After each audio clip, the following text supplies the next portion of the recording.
నమస్తే. Welcome to Disha TV. గత కొద్ది రోజులుగా మనం నిరుద్యోగుల సమస్యలు, వాళ్ళ ఉద్యమాల్ని మనం చూస్తూనే ఉన్నాం. గతంలో మోతీలాల్ నిరాదీక్ష చేసిన తర్వాత ఆయనను విరమించారు. ఇప్పుడు మనం ప్రెజెంట్ అయితే బక్కా జడ్సన్ గారి దగ్గర ఉన్నాం. ఆయన ఇంట్లోనే దీక్ష చేస్తున్నారు. అయినా గానీ గత 9 రోజుల నుంచెల్లి చేస్తున్నా గానీ ఎవరు పట్టించుకోలేదు. అసలు ప్రభుత్వం ఏం చేస్తుందని, అసలు ఏంటి అనేది ఆయనతో మరిన్ని విషయాలు ఆయన్ని అడిగి తెలుసుకుందాం. సార్ నమస్తే అండి. ఎలా ఉందండి ఇప్పుడు ప్రెజెంట్? చేపేట చూడట్లుందా? ఫీవర్‌లో ఉన్నారనుకుంటా మొత్తం. ఏంటి అసలుకి, అంటే ప్రభుత్వం ఎందుకు పట్టించుకోవట్లేదు? ఏంటి అసలు మీరేం చెప్పట్లేరా మరి? మీకు వాళ్ళు ఏం అడగట్లేరా అసలుకి? వచ్చిన పోలీసు వాళ్ళు ఆ! చూసిండ్రు, హ్మ్. వాళ్ళే ట్రీట్మెంట్ ఇచ్చిపోయారు. హ్మ్. డాక్టర్స్‌ని అట్లా ఏం పిలిపియలేదా? అదే అంటున్నా కదా, డాక్టర్లను పట్టుకొస్తామని పోయిండ్రు, హ్మ్. మళ్ళీ కనవాళ్ళే. హ్మ్.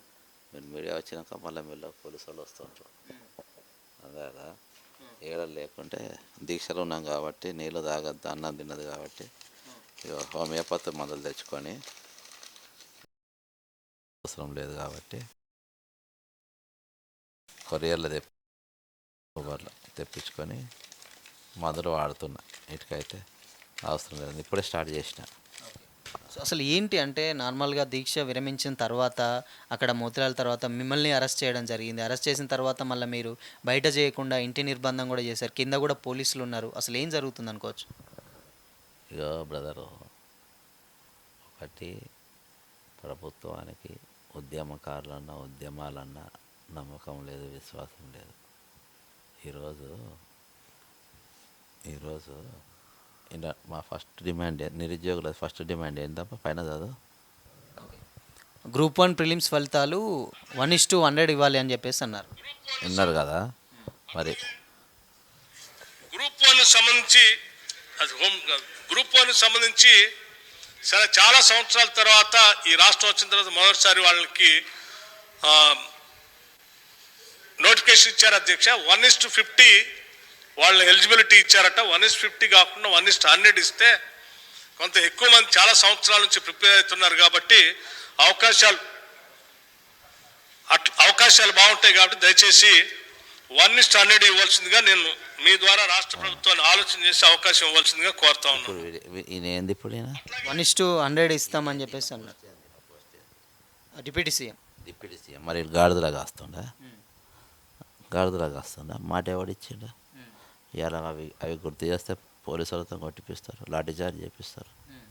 అమ్మా, అడిగితే మా వెనక బీఆర్ఎస్ ఉందంటారు. లుచ్చానా కొడుకు. మెగా డిఎస్ ఎవడు పెట్టిండ్రు మేనిఫెస్టోలో? వాళ్ళే పెట్టారు కాంగ్రెస్. మీరు మేనిఫెస్టోలో 33 పేజీలో పెట్టారా మీరు? అది అడిగితే కొట్టిపిస్తారు మీరు, టైం అడిగితే కొట్టిపిస్తారు. తమాషా చేస్తున్నా. పరిష గ్యాప్ ఉండదా? కిరాయిల వాళ్ళు అంటారు, అడ్డ మీద కూలి అంటారు. డిగ్రీ చదివేటోళ్ళను వాడు నిరంజన్ రెడ్డి గారు అట్నే అన్నాడు. ఇప్పుడు సంకనాకి పోయిండు ఆడు వనపడితే ఎమ్మెల్యే గారు, అడ్డ మీద కూలీలను పట్టుకొచ్చాను. మా వెనక బీఆర్ఎస్ ఉంటుందా? ఇన్ని కేసులు మేము కొట్లాడినాం. ఇన్ని కేసులు మేము కొట్లాను. అన్ని కేసులలో వీడు రేవంత్ రెడ్డి అయ్యాడు, ఓఆర్ఆర్ మీద కొట్లాడు, పైసలు తీసుకొని డ్రాప్ అయ్యాడు. ఇవాళ ముఖ్యమంత్రి ఏం గాడిదలా కాస్తుందా? ఓఆర్ఆర్ బంద్ చేయకుండా అన్నిటి మీద బ్లాక్ మెయిల్ చేసి అన్నిటి మీద డబ్బులు తిన్నాడు ఆడు. అర్థమైందా? మా వెనక బీఆర్ఎస్ ఆ పాలన నువ్వు కొనసాగిస్తున్నావు. కవితతోని రేవంత్ రెడ్డి బిజినెస్ పార్ట్నర్, అడికోర్ ఇన్ఫ్రాస్ట్రక్చర్లో వ్యాపారాలు చేసాం. ఇవాళ బీఆర్ఎస్ 2.0 పాలన కొనసాగుతుంది ఇక్కడ. బీఆర్ఎస్ కూడా అప్పుడు లాఠీచార్జ్ చెప్పి కొట్టిపించిండు, అడిగితే అరెస్ట్ చేయించాం. ఇవాళ అదే నువ్వు చేస్తున్నావు. కాంగ్రెస్ పార్టీ ఎప్పుడు చేయలే. విజయభాస్కర్ రెడ్డి కానీ రాజశేఖర్ రెడ్డి గారు గౌరవించిండ్రు, చర్చలు జరిపినారు. నువ్వెవనిరా? నువ్వెవ నేను లుచ్చానా కొడుకులు కాంగ్రెస్ పార్టీలోకి వచ్చి బతుకునికి వచ్చి మా మీద పెత్తనం చేస్తారు. ఉద్యోగం మీద హామీలు అడిగితే కేసులు పెడతారు. అడగనికి పోయిన మా మీడియాను మీరు కొడతారు. అవును, నిన్న మేము ఒయిలో చూసాం. జీ వాళ్ళని కూడా కొంతమంది జర్నలిస్టుల మీద కూడా దాడులు చేసి కేసులు పెట్టేది కూడా చూస్తూ ఉన్నాం. అసలు దీని మీద మీరేమంటారు? బండ బుద్ధులు తిట్టుకుంటా చెప్తున్నా కదా, ఇంతకు మించిన అప్రజాస్వామ్యం ఎండటికెళ్ళి ఆరోగ్యం నాకు క్షీణిస్తే పోస్ట్ చూస్తా, డాక్టర్ని తీసుకొస్తూ కనవాడరా వీళ్ళు. పోలీసు వాళ్ళు తప్పు పట్ట వాడు సావాలన్నట్టు చూస్తున్నారు. లుచ్చా కొడుకు. లుచ్చా పార్టీలు తిరిగి అన్ని పార్టీలు తిరిగి వచ్చినవాడు కదా, ఒక పార్టీలు ఉంటే బాగుండు. అరే రేవంత్ రెడ్డి, నువ్వు బీఆర్ఎస్కు పోయినావు, బీజేపీకి పోయినావు, టీడీపీకి పోయినావు, కాంగ్రెస్కి వచ్చినావు. నీ వెనక అన్ని పార్టీలు ఉంటాయిరా. మేము కాంగ్రెస్ పార్టీలో ఉన్నాం 34 ఏళ్ళు. ఇలా పార్టీకి సస్పెండ్ అని కామ్గా ఉన్నాం. నీ లెక్క తిరగగానే ఇంకో ఏ పార్టీ బలం అంటే ఆ పార్టీ కనవాలే. ఏ మొగడు పట్టుకుంటే ఆ మొగడిని పట్టుకొని మేము అనుకోను. నేను రాజకీయ వ్యభిచారిను. నువ్వు నా గురించి మాట్లాడతావా మహబూబ్ నగర్ మీటింగ్లో? బక్క జడిసాను బీఆర్ఎస్ చేశాను. దళితుడైన బక్క జడిసా అంటే లఫట్ నా కొడుకు. కాంగ్రెస్ పార్టీలో 34 ఏళ్ళు ఉన్నా, మాజీ చైర్మన్. బహిష్కరింపబడ్డ జడిసనారా నువ్వే కదా బహిష్కరించి చెప్పే దమ్ము లేదారా నువ్వు? అదే కొజ్జా రాజకీయాలు చేయద్దు, మొగోళ్ళ రాజకీయాలు చేయాలి. సో అంటే మాకు తెలిసినంత వరకు ఏంటంటే మీరు గతంలో ప్రభుత్వం నుంచి వెళ్ళి ఎవరున్నా కానీ మీరు మీ నుంచి వెళ్ళి ప్రశ్నించే తత్వం ఉంది, మేము చూస్తున్నాం. బట్ ఇప్పుడు ఉన్నటువంటి హామీలు ప్రభుత్వాలు ఇచ్చిన హామీలే, ఇవే మీరు కూడా ఇక్కడ ఇంట్లో పెట్టుకొని నిరాహార దీక్ష చేస్తున్నారు. అసలు దీని మీద అంటే ఏమంటుంది ప్రభుత్వం కానీ అధికారులు కానీ మీ దగ్గరికి ఎవరైనా వచ్చారా? ఏమన్నా మాట్లాడిన సందర్భాలు ఏమైనా ఉన్నాయా?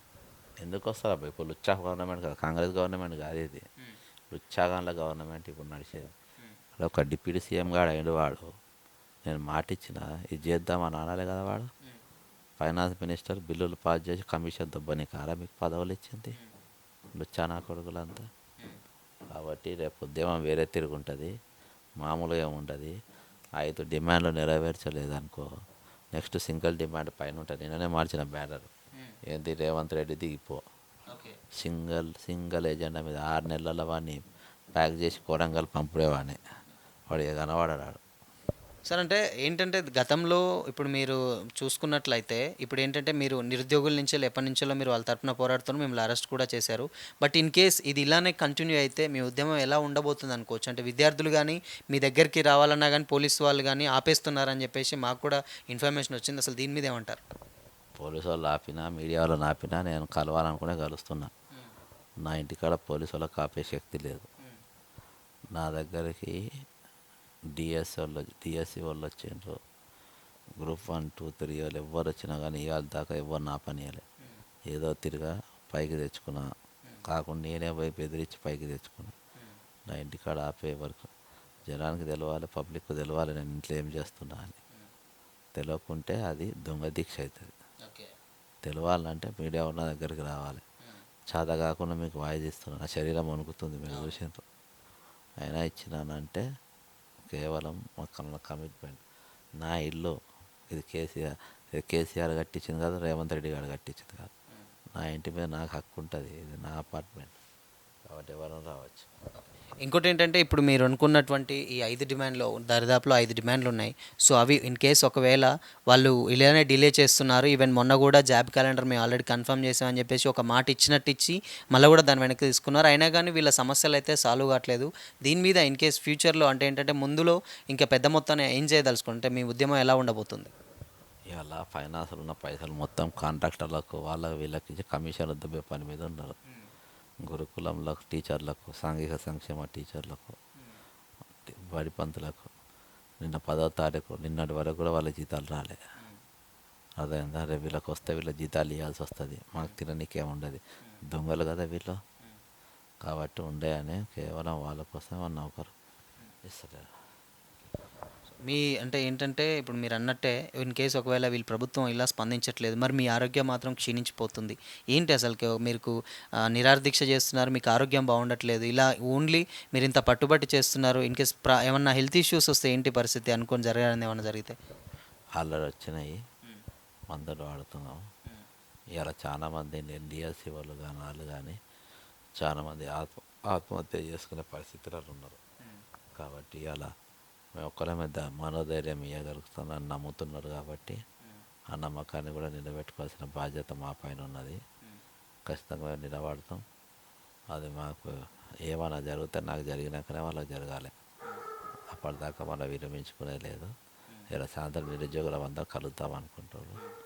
చాలామంది అన్న బయటికి రా కొట్టాడుదామని అంటారు. వాళ్ళు వచ్చినాక భవిష్యత్ కార్యాచరణ డిసైడ్ చేస్తాం సాయంత్రం. సో ఇది మొత్తంగా ఏంటంటే నిరుద్యోగుల పక్షాన పోరాడుతూనే ఉన్నారు బకజట్సన్ గారు. వాళ్ళు ఇంట్లోనే చేస్తున్నారు. కింద కూడా పోలీస్ బందోబస్తు అయితే ఏర్పాటు చేయడం జరిగింది. ఇన్ కేస్ ఆరోగ్యం క్షీణిస్తున్నా నేను విద్యార్థుల తరపున పోరాడుతూనే ఉంటాం. ఈ ఉద్యమం అయితే ఆపను అని చెప్పేసి అయితే ఆయన చెప్తా ఉన్నారు. సో చూద్దాం ఏం జరుగుతుంది. ప్రభుత్వం దీని మీద ఎలాంటి స్పందన అయితే తీసుకొస్తుందో ఒకసారి అయితే మనం వేచి చూడాల్సిందే. ఆయన కూడా చెప్తూనే ఉన్నాడు. దాదాపు ఏంటంటే ఎన్ని ఆటంకాలు వచ్చినా ఎన్ని వచ్చినా కానీ నేనైతే ఉద్యమం అనేది ఆపను అని చెప్పేసి అంటున్నారు. సో మొత్తంగా ఇది కెమెరామ్యాన్ మధుతో శ్యామ్, దిశ టీవీ, హైదరాబాద్.